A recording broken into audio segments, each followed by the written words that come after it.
Hello everyone and welcome to Stretford Paddock, Manchester United 0, Arsenal 0. I'm with Stephen Howson. That was a bit poor, wasn't it, overall? Was a bit. I think without having any individual good performances, United, I thought we actually had a solid team performance.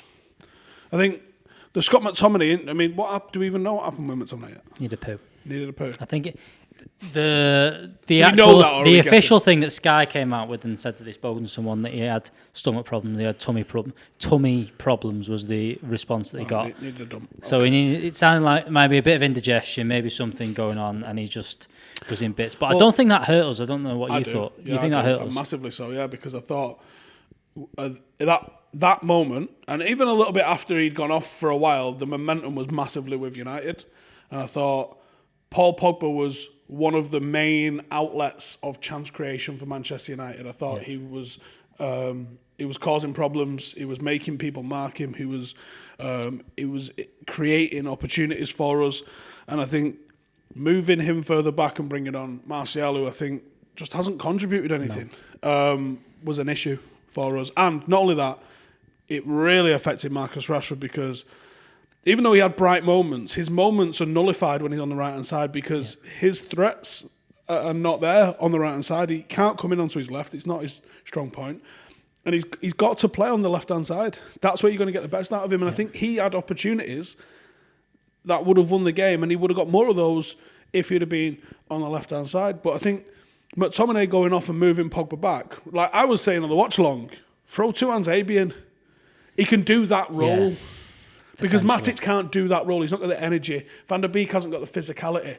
You're looking for someone with physicality, a little bit of pace, and someone to keep it very simple. 10-yard passes. Two hands Abe could do that. And it would be a good opportunity of redemption for him because he's been quite poor in his last couple of games. That would be a real good opportunity. Like, a good manager's going to be like, listen, put it right here. Chance, yeah. And all you've got to do is keep it very simple. He can definitely do that. He's got a great defending instinct. So I think maybe that was a wrong call to switch it up like that. McTominay going off affected us. But we did create the better chances, and Cavani, Jesus. Well, I just said to Ronaldo there, I think that, for a lot of this season and last season, both Marcus Rashford and Martial have been called wasteful and things like that, which I don't think they are. But if they'd have missed them chances today, we'd have been battering, we'd have been slating them. People have been slating them. I've just seen the XG, and I know some of you don't like XG. I don't fucking care. It's just a literal measurement of the chance of the average chance of that going in. Now, good players generally exceed their average. Poor players generally under it. United had a 1.97 across the game, or 1.87 across the game. Arsenal 0.97. Cavani had a 1.2. Which means he should have at least scored one. Those two chances that he had were more than when. Do you remember when Marcus had to score against Leicester and he got one? Yep. Well, the two chances that Cavani had a higher XG than the three that Marcus had when he actually scored one against Leicester. So Cavani missing them chances because I think it was a game that both teams didn't want to lose. I don't think both teams sat back and sort of absorbed. They did, but they were threatening a little bit. They kind of pushed us a little bit. But I think that today's game, my opinion, is that I think the midweek game kind of affects how everyone's feeling. If we'd have had this 0-0 today, I think we'd have obviously been disappointed. But if we'd have beat Sheffield United, it probably does feel different. You'd have been all right. You'd have been you're okay. Right. You're right. Away at Arsenal, they've been playing okay. They've had a good results. 5 and 6. We've not done well against the so-called bigger teams, whether you class Arsenal that or not. We've not done well. But I think if we'd have won that midweek game, today would have been disappointing. But you know what? We didn't play great. We had an injury. It's okay. But I think we're still second, aren't we? Only Leicester can catch us. Yeah. But the problem is we've hemorrhaged 5 points in 2 games. Yeah. You can't continue to do that. You've got to start picking up wins. And our next 4, I think there's Everton, West Ham. It's Southampton on Tuesday. Then we've got West Ham. Then got Everton. Then West Ham in the cup. And then I think it's Newcastle, West Brom or something like that. I think there's some winnable games, but at the same time, it's rough. It's rough. It's certainly not a piece of piss. So it's a little bit rough for us. And I thought going and getting a win there today against Arsenal would have been a good message and a good bit of a confidence boost for us. And we've not gone and done it. There's going to be the usual over the fucking top inquest, like there always is. Yep. I don't think there's a need to panic. Solid as a team. A little bit sloppy in the final third.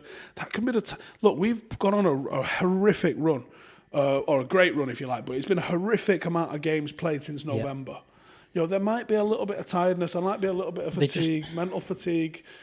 It was mentioned there that United have played since the restart happened 47 Premier League games, 47 games, which is only one more than Arsenal, but it's like 5 or 6 ahead of most teams. It's a ridiculous amount of games that United have played. Maybe there's a bit of that.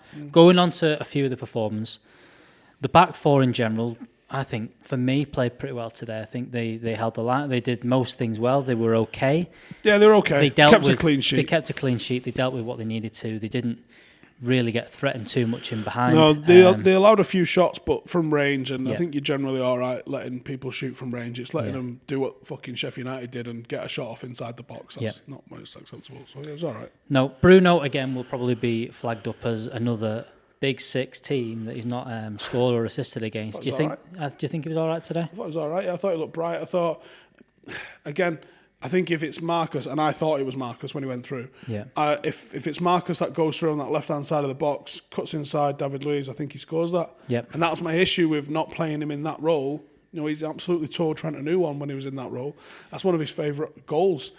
I kind of saw, the only reason I saw Marcus on the right-hand side was Cedric, and I think that Bellerin for pace can probably keep up with Marcus. Not great defensively, but can keep up with Marcus. And I think that Cedric was potentially someone he could have got in behind. He played well, the lad, but at the same time, like you mentioned, he's not comfortable. He's not the same. It's not the same threat as he would be on the left-hand side. Usain Bolt gets in on the right. Yeah.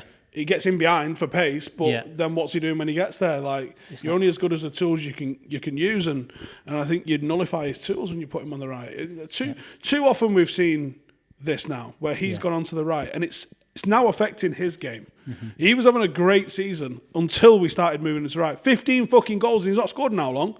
It's been a few games now. So 15 fucking goals, you move him to the right, and he's shit, and you go, he's shit. Well, he's obviously not shit. No. He's playing shit, pretty shit, because he's on the fucking right. Move him back over and see what happens. Because Martial came off and didn't show, again, anything for me that showed anything to show me that he should be starting or playing games for Manchester United at the minute. Mason did more, probably. Mason did more. Mason showed a bit about him, but it's one of those, I think we mentioned it the past few weeks. Marcus Rashford has scored a lot of goals this season. Bruno obviously has. But those other three, Cavani, Greenwood and Martial, not enough. They have to score goals, and we've got less than 15 goals between them. Cavani buries one of them today. It's a different conversation. So we've gone and fucking put 3 points on him here. Yep. And 9 times out of 10, Cavani actually does that. That's what's disappointing. It's because you know that he's got it in his locker. You're not asking him to fucking do shit he don't normally do. You go in, hey, do that thing that you always do. Yep. It's your party trick. Scoring goals. Yeah, exactly. Now, you were saying wait till 25 games to call it a title race, but do you think these last few performances, is that game over for it? Is that it done and dusted? Is that us? No, because it was never a title race. No, it was enjoy the fucking view. Yeah. It was, there's progress here. Sweet, enjoy it. Remember that it's actually enjoyable watching United at times. Yeah. Not today. No. Not necessarily on Wednesday. Not necessarily next week. No. But at times it's been enjoyable. So, just chill. Everyone always wants to just fucking project this forward. What does this mean for the next 5 years? It's just enjoy it, innit? So, not enjoyable today. Should have done better. See you next week. See you next week. And see you next week. We've got Southampton game on Tuesday, so we'll be back. Make sure you like this video. Make sure you subscribe. I've been Alex. He's been Stephen. And see you later.